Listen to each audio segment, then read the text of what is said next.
Governor Yahaya Bello of Kogi State has called on the northern leaders to emulate the virtues of the late Sir Ahmadu Bello, the Sardauna of Sokoto, to take the region to the next level of development.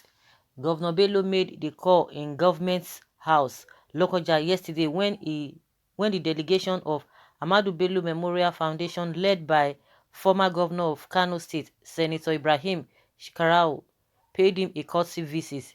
The governor, who lamented that the region has remained backwards in terms of development despite producing numerous leaders and billionaires, called on current northern leaders to imbibe the virtues of honesty, transparency, sincerity, and accountability which the late Sir Ahmadu Bello was known for, which he held sway as the leader of northern Nigeria. He pointed out that his administration has exemplified those virtues of Sardauna in its activities, noting that in Kogi State there is no segregation among the ethnic groups in the state. The late Ahmadu Bello practiced equity, fairness, all-inclusive, and transparency in governance. That was why he recorded tremendous achievements for the northern people during his time as leader of the North. Ironically, today, lack of sincerity among leaders in the region has become a major problem that hindered the development of the region, and the only way to tackle this challenge is when we decided to continually emulate the virtues of the late Sardauna of Sokoto, who detests religion and tribal sentiments, he said. Leader of the delegation, Senator Ibrahim Shikarau, expressed displeasure over the rising cases of rape and other gender-based violence across the country, appealing to state government to have strong legislation with stiffer punishment for perpetrators of the heinous acts. Equally important in the fight against rape are sustained advocacy and enlightenment campaigns, religious and moral teachings, social inclusion of women, among others. We are hopeful, therefore, that the government and the good people of Kogi State will join us in the campaign against this antisocial behavior, he said. He promised that the foundation would continue to play the role of a catalyst for northern unity, peace, and development of the region. Okay, that's a good talk. But to me, they are just scratching the surface. They have not hit the nail on the head. So if you talk about the northern people not or the leaders not even doing the right thing, at least the Shekarawa is talking about the rape and what have you, but they are not talking about the herdsmen. They are not talking about the Boko people that have been doing all manner of things. Rape is just it's just another one that is coming up again. But the main one that we have they have been turned on the flesh of the masses is this issue of a Boko and the herdsmen. I'm sure they heard what has been happening in Katsina, and the governor of the state has come out to say he has been begging them because the kind of ammunition those people, the yes men, are carrying is not as sophisticated as that of the army. So it's a fact that he has established that these people go with all this gun and what have you. So they are not talking about that one. Of course, for the fact that he has said that it means Buhari is part all of them. So then what is now the essence of they know how to play politics? You are playing politics and at the detriment of your people. They have been in power. Of course, everybody knows the truth. The problem we have is that we are always economical with the truth because of all manner of sentiment that is not taking us anywhere. Whether it is a religion or whatever, or the ethnicity and what have you, everybody knows the problem. In this country, we all know the problem. The problem is, another problem we have is that we fail to tackle and face the problem head on. That is the problem. That is another problem on its own. Now they are trying not to, the things that are hitting this country as we speak now is this a spirit of division, and this herdsmen and this Boko. They call them bandits, whatever they want to call them. They still call them bandits. You guys are not talking about that one. Then why didn't you tell Buhari to, even if you are talking about the people generally, why can't you make mention of Buhari? Because it's part of them, and he has even made the country worse than it used to be. The country was really, really doing badly before now. Everybody was complaining, but now It seems now that what we used to experience then, it was where when we were in paradise compared to what is happening now. A lot of things which I don't even need, I don't have to start mentioning them, which we all know about. What are we talking about? He's telling them they have to do this, they have to do that. What is not the essence of you being in power? What of the essence of them being in power, controlling everything? What are they controlling? They are even wicked. Even most of the time, I always say that it is not marginalization of maybe Biafrans or whatever. The marginalization that people are talking about when you hear politicians talking is because of position and power they want to get. That's all. But the real marginalization is it cuts across, but everybody is feeling the heat. No matter who you are, no matter where you belong to, you can imagine the so-called people who have been leading, who have been having opportunity to lead. What have they done? Nothing. And they are not ready.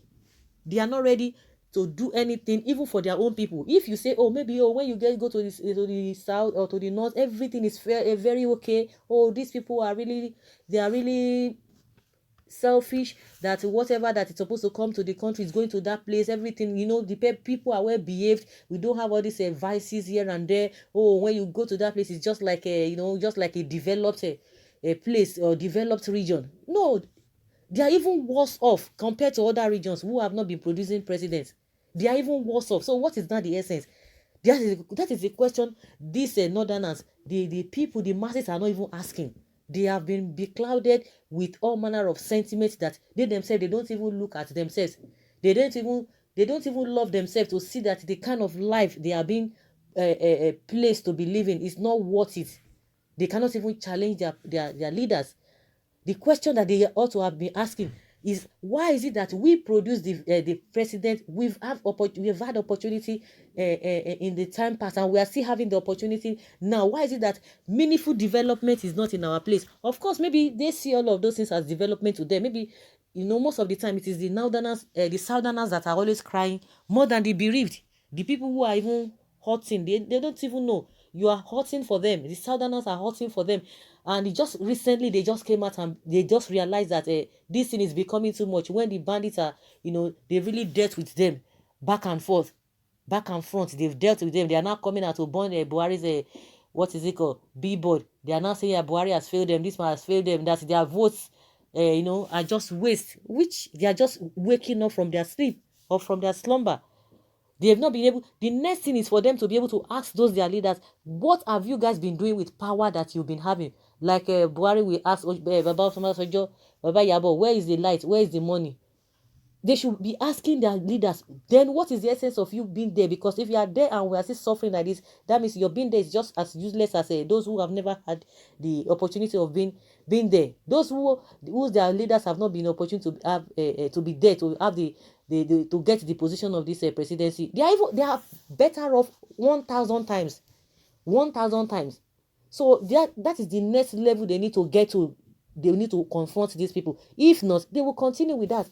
So what is that the essence? The what is it called? The ruling or whatever they are talking about is just within the political elites. They are the ones rotating the power and rotating the appointment or whatever, or the goodies of the country to themselves. And this one, the poor people too will just be saying, oh yes, we are the one controlling what? And it cuts across, but even all of those, even the areas, the what is it called, the southeast and the rest people who are talking about a suffering of this country, all our leaders at various regions, they are enjoying themselves. All of them are enjoying. They are in the same category with the other northern leaders. The southern leaders, the southern leaders all together with the northern leaders, they are all enjoying. They are in the same carcass. Forget all those stories they tell us. We the masses, across the country, we are the ones that are feeling the heat. These guys are not feeling the heat, but let them give them one position or the other. You see that their mouth will be closed. They will not be able to say anything. So what are we talking about? These guys should hit the nail. All these ones are just parabolizing. You should include Buhari, not northern leaders, because if really the northern leaders did not do it now, the Buhari that came, who is from the north, is talking about change. Then what difference has he made? No, they are not. In this their meeting, they didn't talk about Boko Haram. They didn't talk about the S-men. You can imagine. So let them continue deceiving themselves, thinking that they are doing other people. It's just unfortunate. Someone is saying here that if not because of salary issues, this man is somebody to rally around with. You can see how gullible Nigerians are. This one because this man just said this thing. Is it now that he just woke up from his sleep? Is it now that he knows that he will say such a thing now because he just said this one? No, you are not to rally around with him. So why is he not paying salary? You can imagine. Someone say if not because of salary, and then so what would I have done to rally around him? No, say don't worry, the salary issue will be corrected soon. It will be corrected soon. Why can't it be corrected? What has it brought to the table? Nigerians are so, they can just fall for anything. Just lead to this thing that this guy just said. He's not even saying the main thing. He's not even hitting the nail on the head. Now he say, oh, if not because of this, they are rallying around him. You can imagine. That's how they deceive them. Words are sweet to talk. Walk the talk. Legacy of owing and paying half and percentage salary and pension of people of Kogi is the legacy your excellency is leaving behind, and I pray to God Almighty the next governor after you don't follow suit. Someone say on point, you have said it all. It's not today that people have been saying it. It's not the first person that is saying it now. Why have they not changed? What are we talking about? Yes, the northern leaders have failed their people. You, what have you done for your Kogi people? Kettle calling pot black. So guys, let us hear your opinion concerning what Yahaya Bello has said. Leave your comments respectfully and let's have your take.